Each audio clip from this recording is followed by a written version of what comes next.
ব্রাহ্মণবাড়িয়ার সরাইলে পাওনা সুদের টাকাকে কেন্দ্র করে ঘটে যাওয়া হত্যাকাণ্ডের পর এবার নিহতের জানাজার নামাজ শেষ হতে না হতেই আবারও রণক্ষেত্রে পরিণত হয়েছে গোটা এলাকা। দুই গ্রামবাসীর মধ্যে টানা ৩ ঘন্টার এই রক্তক্ষয়ী সংঘর্ষে সরাইল থানার ওসি সহ আহত হয়েছেন অন্তত ২৫ জন। সোমবার বিকেল ৫:৩০ থেকে রাত ৮:৩০ পর্যন্ত উপজেলার কালীকচ্ছ বাজারে সূর্যকান্দি ও ধরন্তী গ্রামের লোকজনের মধ্যে এই দফায় দফায় সংঘর্ষের ঘটনা ঘটে।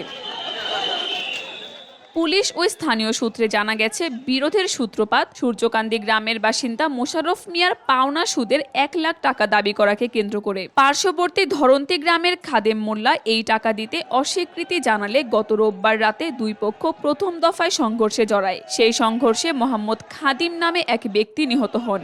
এরই জের ধরে সোমবার বিকেলে নিহত খাদিমের জানাজার নামাজ শেষ হওয়ার পরপরই দুই গ্রামের মানুষ লাঠিসোঁটা ও দেশীয় অস্ত্র নিয়ে আবারও মুখোমুখি সংঘর্ষে লিপ্ত হয়। পরিস্থিতি নিয়ন্ত্রণে আনতে গিয়ে সরাইল থানার ওসি মঞ্জুর কাদের ভূঁইয়ার চোখে ইটের ঢিল লাগলে তিনি গুরুতর আহত হন। ঘটনার পর এলাকায় চরম উত্তেজনা বিরাজ করায় অতিরিক্ত পুলিশ মোতায়েন করা হয়। সরাইল থানার ওসি মঞ্জুর কাদের ভূঁইয়া জানান, অতিরিক্ত পুলিশ দীর্ঘ চেষ্টা চালিয়ে রাত ৮:৩০টার দিকে পরিস্থিতি নিয়ন্ত্রণে আনে। এই সংঘর্ষের ঘটনায় জড়িত থাকার অভিযোগে তাৎক্ষণিকভাবে ৩ জনকে আটক করেছে পুলিশ। তবে সুদের টাকা নিয়ে আগের দিনের সংঘর্ষে একজন নিহত হওয়ার ঘটনায় এখনও পর্যন্ত থানায় কেউ আনুষ্ঠানিক মামলার এজাহার জমা দেয়নি বলে জানিয়েছে পুলিশ। কাকুলি আখতার, দেশকাল নিউজ।